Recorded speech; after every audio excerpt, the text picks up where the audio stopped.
Hey everyone, we are back from Can't Get By You at NOLA Motorsports Park, which really is one of the funnest races on the Lemon schedule if you're willing to go out and enjoy what New Orleans has to offer. Of course, one of those things is Gulf Coast weather, which we got a little bit of. It created a little race delay, and it created a penalty box full of pony cars. But we had a great team of judges to deal with that. We had Judge Sajeev, Judge Tim Burr, Wood. What can't it do? This message brought to you by the Wood Council. and Judge Neal, who's joining me here. Well, to be fair, it wasn't just pony cars in the penalty box. We also had Rolling Chicane's Honda Civic. We also had the dipsticks. They brought everything back to us that they brought in with them. We were ready with a lot of penalties as the judges because we figured that we were going to be busy the whole weekend. And to get ready for that, we filled Easter eggs with all of the different penalties and we let people choose their own. And one of the great ones was the LMFAO penalty. And this comes, of course, from Tim Burr and his connection with Sorry for Party. You get to see these guys dancing all the time on their own on West Coast races. Tim decided to apply it to some of the Gulf racers. Now here's a team that didn't technically get a penalty. This was the twin-span Kamikazes in their Acura RSX. The driver needed to come in, make a pit stop. He's calling on the radio. Nobody's answering. Finally gets fed up, drives into the hot pits. None of his team is around. He says, "Forget this." Leaves the car, gets out, abandons it on the hot pits, and goes back to chew out his team. Meanwhile, we're there like, hey, whose car is this? And by the time we figured it out, we were like, oh, we don't even have a penalty for that. We had never seen that before. Abandonment issues? On the subject of abandoned cars, Team Suck It Miata was in the top 5 for most of the weekend of the race. It came down to the end of day 1 and we're coasting into the pumps and made it 100 yards short and ran out of gas. The guy got out of the car, threw the steering wheel, and left the car abandoned. Yeah, you know, that car reminds me, even though this race was in Louisiana, a lot of these teams come from Texas. Now, what kind of cars do Texans like? That's right, the Mazda Miata. We had a bunch of them at this race, so let's go through them. Here's the B&B Collective, and they had an 01 Miata themed up with the beaver theme. We've never had a problem with that in the past.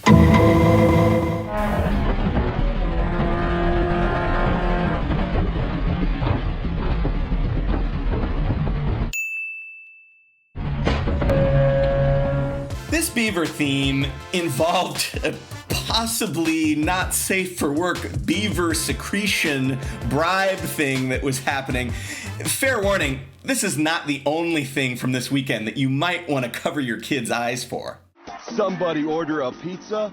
And then we had the upper class twits in a 97 Miata. They had a theme that had something to do with being upper class fox hunting type twits. You had the British guy in the deerstalker cap, you had some kind of a prince, and then you had a guy in a sweatsuit who I think was from the movie Snatch. Now save your breath and curd your parts. In any case, well done. Blue Bayou was also there with their Mazda, now with an Ecotec swap, and they had a great Devo theme that kept everybody rocking in the paddock. We also had Breaking Bad and their Mazda that looks like a Corvette, their Porvette. It's got a C4 front and a C3 back, and it runs about as well as most of the Corvettes and Lemons too. Not good.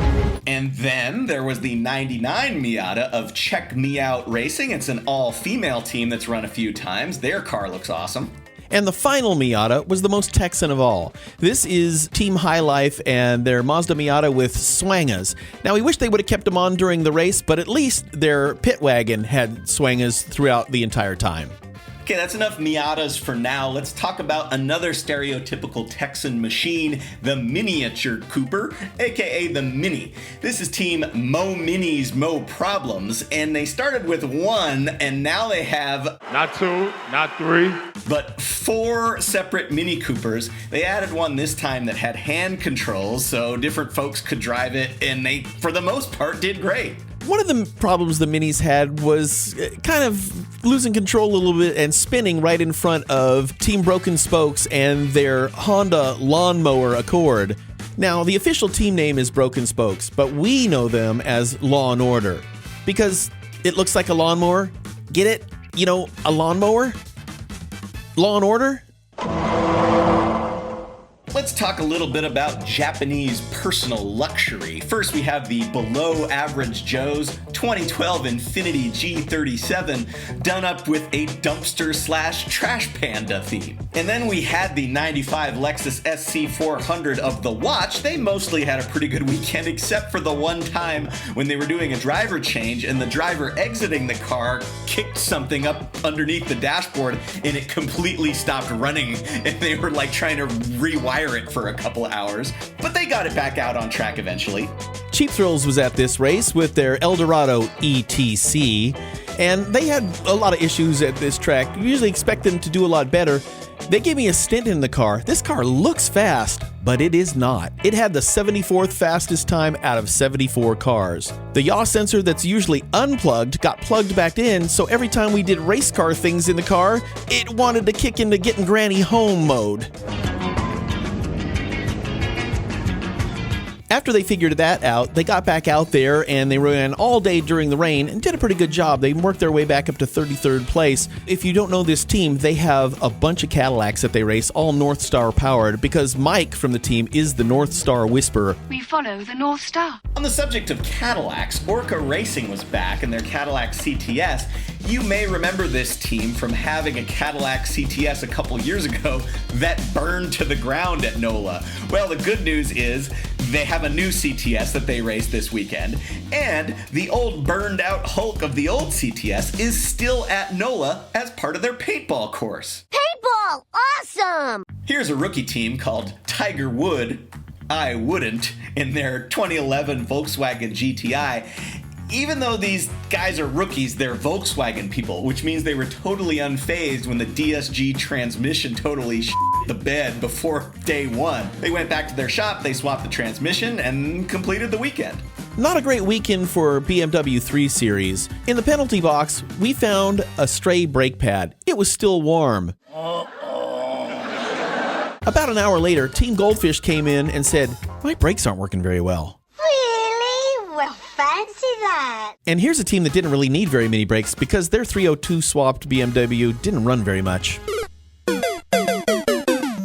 And our final BMW was this V8 swapped E46, another one of the Breaking Bad cars. Now, it was running pretty close to the top for much of the weekend, and all of a sudden the differential had a problem. Now, we heard a rumor that this was caused during the rainy session when the hot shoe driver decided, you know, I've got to warm up my tires, and he dumped the clutch exiting the pits and blew up the diff.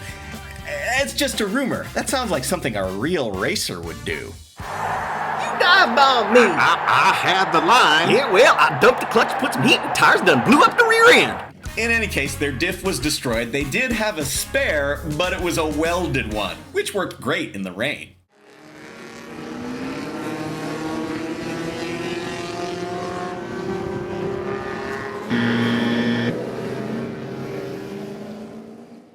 Speaking of hot rodding gone wrong, the Nader haters and their turbo WRX swapped Corvair, they can't keep CV boots on this thing, but that's all right. They brought spares. Yeah, and on a similar note, you had On Da Gas and their 97 Honda Civic. I really like these guys. They showed up a couple years ago at an MSR with this stock Honda Civic, and they were bummed at how slow the car was. And I said, you know, you guys might not want to try to make it faster, so they didn't. Yes, well. No, they swapped in a twin-cam B-Series motor with a Skunk 2 intake and an AEM adjustable cam gear setup. Well, that cam gear setup just completely shredded and screwed up their motor. They were out of the race. As you know, Judge Sajeev is a Ford Ranger enthusiast, and a team brought him a steering rack as a bribe. Well, he didn't have room to take it back with him, and lo and behold, some fans of our YouTube channel showed up with a Ford Ranger, and they got themselves a brand new steering rack to take home. All right, let's get into some prizes. First, our class winners. So in Class C, you had low speed, high drag. They've won some trophies for costumes and themes and such. They've never won anything based on performance. And in Class A, you had Rust Ease and another Mazda Miata. They've been trying to win lemons forever. They finally did it. But the real highlight for us was the Class B winner, Amateur Sketch Racing. Now, if you're not familiar, their theme is based on the Mobile, Alabama Leprechaun viral video. To me, it looked like a leprechaun to me. All I gotta say is, who here's seen a 2-driver team win their class in lemons? Say yeah. Who here's seen a V6 Camaro finish in the top 15? Say yeah. Who here beat every single Porsche registered in this race? Say yeah. Let's get into the real trophies. Before we get to the I Got Screwed award, we have a couple honorable mentions in that category. First, the Spin It to Win It Toyota Supra. They ran a handful of laps before they blew up. 1UVFE, non-VVT. No shit. Is that a Supra? And then the Rotten Tomatoes with their new Honda, they blew up on test day. But the I Got Screwed winner was Team Shopaholics. You may remember this team. They had a Chevy Lumina. And we said, you should keep racing that. And they did. Yes, well. No, they said, we want to go fast. So they got themselves a BMW. And that BMW sat on the trailer the entire weekend. Heroic Fix went to this group of very intelligent and talented young engineers that work for a space contractor. They literally have components that they designed operating in space. And what they can't figure out? 2004 Audi A4, which unfortunately is their race car. Now, this might sound familiar to you. That's because they're always confused by this Audi, and it's always in a million pieces in the paddock. This time they had some kind of an overboost situation, computer acting up, then it blew a head gasket.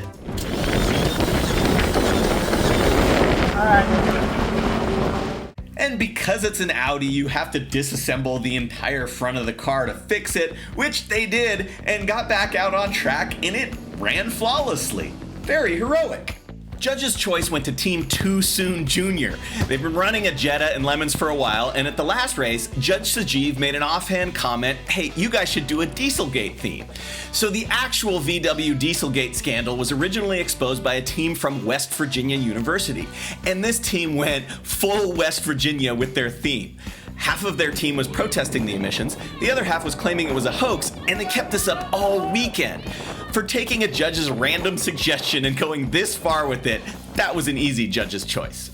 The special award we called Two Wrongs Do Make a Right, and it went to Team Lowball. You may remember this team. They're based in Texas. They always run some kind of an AMC product. They've had Gremlins, Hornets, all of that AMC stuff. Well, they showed up this time in what they called the AMX-4, the hypothetical successor in the AMX line of performance coupes. And what it actually was an 84 C4 Corvette fitted with the 258 inline-6 engine from an AMC Gremlin.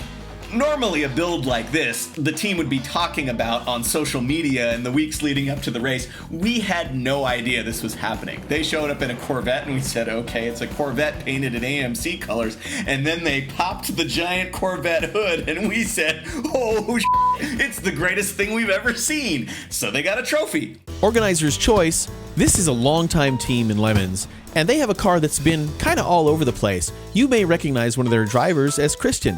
Judge Kristen, also the person at the end of our videos. This car's been all over. Before this weekend, it raced in California. Before that, it belonged to a serviceman in Bahrain. He had it shipped to the United States, and before he could do that, they had to fill out a damage paperwork, and here's what that looked like. Lots and lots of damage. It had a great theme as a World War II bomber. Everybody was in costume, there was music, they had a victory garden the whole time, and they kept it going throughout the entire weekend. And the car had a pretty successful weekend on track too. Organizer's choice. Halloween meets gasoline, $1,000 for the team with the best theme. Well, before we get to the winner, we have to talk about Loose Nuts. They're always a contender in this category. They did not disappoint this time. They came with a full voodoo theme with shrunken heads of the judges. One of the guys was a life-size voodoo doll, which you could stab to affect pain on the associated judge. And then at the end of the weekend, they finally had the judges jump over a fire in a purifying ritual to exorcise all of the evil spirits. But winning HMG by a nose was a team that was a mashup of a bunch of other teams. We had Event Horizon, we had Escape Velocity, and we had two unrelated guys named Lee Childers. Yeah, that's right. There's a guy named Lee Childers who races in the Gulf region, and he's posting on various Lemons online discussion groups, sees another guy named Lee Childers racing Lemons out in the Pacific Northwest. Well, Gulf Lee Childers says to Pacific Northwest Lee Childers, do you want to come to NOLA and race? And Lee Childers said to Lee Childers, sure, why not? It was all very wholesome. Well, that was about the last wholesome thing of the weekend, though. This theme, maybe not the most child-friendly example of one of our themes. You know how every great film of a certain type of film always begins with a pizza delivery guy? Somebody order a pizza? Well, they had a pizza delivery man, but they also had brown chicken, brown cow.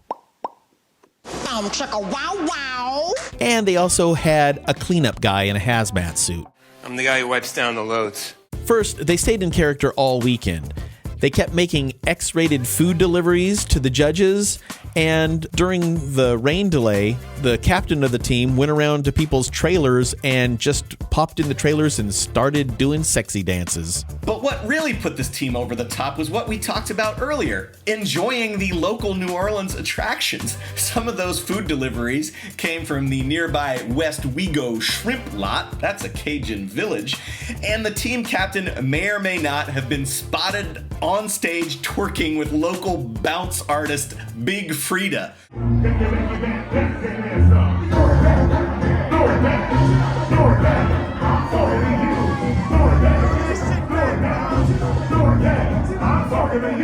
If that's not HMG, I don't know what is. And speaking of pizza delivery, our Index of Affluency winner was an actual pizza delivery car. Somebody order a pizza?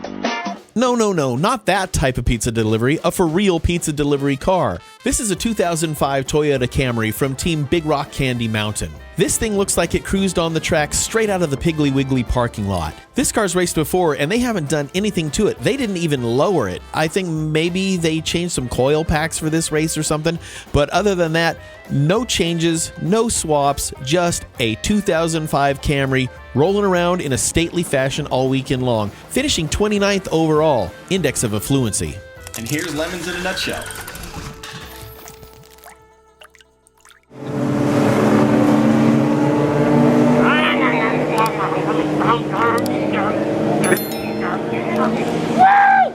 Every second you don't subscribe or watch one of these videos, another Vega is sent to the crusher. Won't you help us save Classic?